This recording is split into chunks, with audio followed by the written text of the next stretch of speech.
कलाहांडी जिला गोलामुंडा ब्लॉक अंतर्गत बोडी ग्राम इष्टदेवी मां डंगर बुढ़ा झामजात्रा अनुष्ठित हो जाइछे।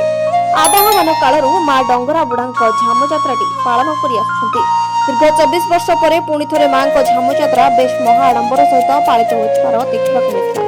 सकाल 10 नगर परिक्रमा कर प्रत्येक घर घर द्वार मुहरे धूप दीप नैवेद्य नीतिकांति सह पूजा पाई मंदिर अभिमुखे बाहरी मां सेठे मां को शक्ति प्रदर्शन पाई मुख्य नीति निवास से झांझीमड़ा कार्यक्रम आयोजन कर प्राचीन परंपरा अनुसार नड़िया बुदा कुकुड़ा पशु बलि देवा सह शांतिर प्रतीक भाव पारा उड़ाई